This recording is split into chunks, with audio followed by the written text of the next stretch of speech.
C programming এর Bangla video টিউটোরিয়ালে আপনাদের সবাইকে স্বাগতম। আমি মোহাম্মদ শরীফ চৌধুরী। আজকের পর্বে আমি দেখাবো যে কিভাবে আমরা সিজিপিওয়াই শর্ট করতে পারি।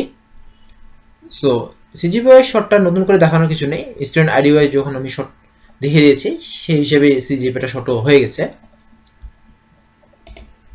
আমাদের কি কি কাজ করতে হবে?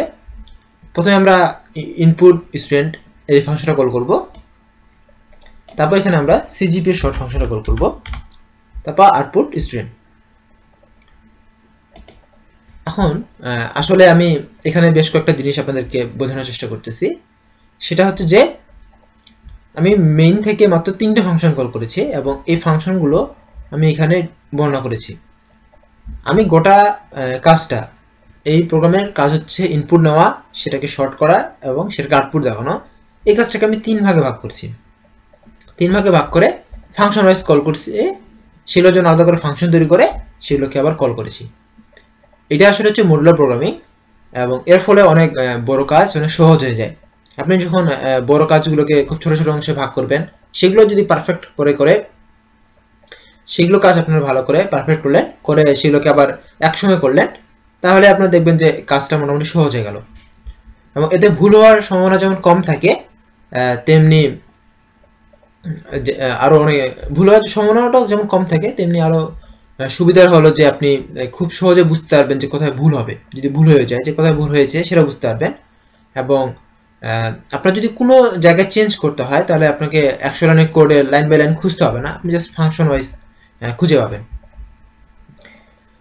সো এবার আমি যে কাজটা করব সেটা হচ্ছে যে প্রথমে ইনপুটটা আমাদের কোনো প্রকার চেঞ্জ করতে হবে না, গত পর্বে আমরা চেঞ্জ করিনি। সিজিপি শর্ট এটাতে আমাদেরকে জাস্ট চেঞ্জ করতে হবে, তার আগে আমরা আউটপুটটা চেঞ্জ করে ফেলি। যেহেতু আমরা সিজিপি ওয়াইজ শর্ট করব, সেহেতু প্রথমে আমাদেরকে আজকে কি করতে হবে, সিজিপিটা আগে প্রিন্ট করতে হবে। সিজিপি প্রিন্ট করার জন্য পয়েন্ট 2lf লিখলাম, তারপর স্টুডেন্ট নেম, তারপর আমাদের স্টুডেন্ট আইডি আসবে %d। তাহলে প্রথমেই আমাদের আসবে সিজিপিএ এবং সবার শেষে আসবে আমাদের আইডি, আইডিটা আমাদের সবার শেষে আসবে। তাহলে প্রথমে আমাদের সিজিপিএ প্রিন্ট করবে, তারপর আমাদের প্রিন্ট করবে স্টুডেন্ট নেম, তারপর প্রিন্ট করবে স্টুডেন্ট আইডি। আইডি ডট এখানে এসআইডি হবে, এসআইডি। এরপর আমরা চলে আসবো শর্টে। আমাদের শর্টটা হচ্ছে সিজিপিএ শর্ট।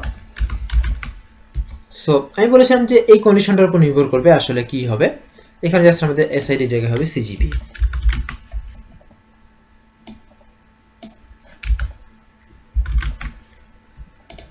এবার আমি যদি প্রোগ্রামটাকে রান করি, তাহলে আমাদের কাজ শেষ হয়ে গেছে।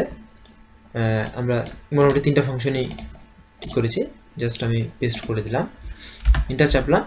দেখুন সিজিপি ওয়াইজ শর্ট হয়েছে, প্রথমে ছোট থেকে বড়।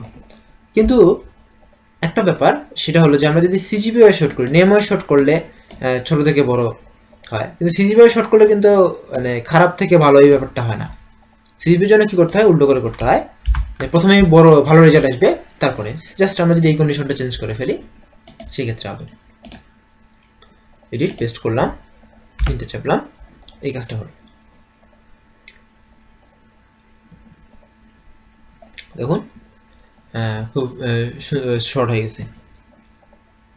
সো মোটামুটি ভাবে আমাদের নেম ওয়াইজ শর্ট, এই ওয়াইজ শর্ট হয়ে গেল, CGPA wise short, ID wise short আমরা শিখে ফেলেছি।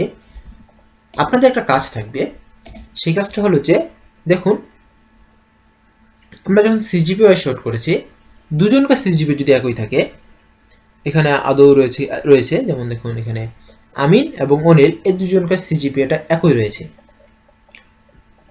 এবং সাধারণভাবে আমি যদি অনিল এই আরেকটা এখানে রাখি, সেটা নিলাম যে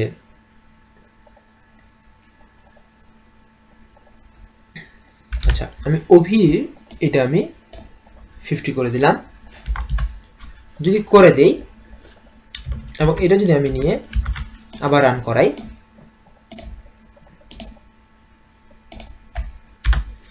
তাহলে যে জিনিসটা লক্ষ্য করা হবে যে এখানে দেখুন সিজিপিআই শর্টার পরে এই আমিন, অনিল, তারপর অভি এসেছে, কিন্তু আমরা এইভাবে চাবো না। আমরা দেখবো যে প্রথমে সিজিপিআই শর্ট করবে, যদি দুই তিনজনের সিজিপি একই থাকে তাহলে সঠিকটা হবে নেম ওয়াইজ,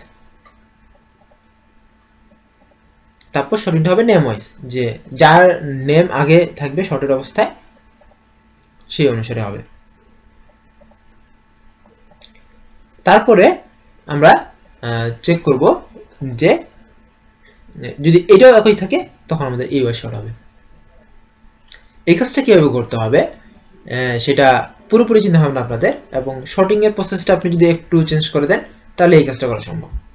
কন্ডিশনটা চেঞ্জ করে দিলে এই কাজটা করা সম্ভব, এবং এই কাজটা আপনারা করবেন। যেমন এই ক্ষেত্রে কিন্তু 3.50 তারপর অভি আগে আসবে, তারপরে 3.50 অনিল ও আমিন, তারপরে 3.50 অনিল, এইভাবে আসবে। এইভাবে আপনাদেরকে শর্টটা করতে হবে। সো এই কাজটা করার দায়িত্ব আপনাদের, আপনারা কিভাবে করবেন সেটা আপনাদের ব্যাপার। আপনি যদি হেল্প লাগে সো আমার সঙ্গে কন্ট্যাক্ট করতে পারেন। আমার মেল অ্যাড্রেস হচ্ছে shorib.cc.hsto@gmail.com, এবং আপনারা আমার সঙ্গে ফেসবুকেও কন্ট্যাক্ট করতে পারেন। সো ধন্যবাদ সবাইকে আমার সাথে থাকার জন্য। দেখা হবে পরের টিউটোরিয়ালে। ধন্যবাদ সবাইকে।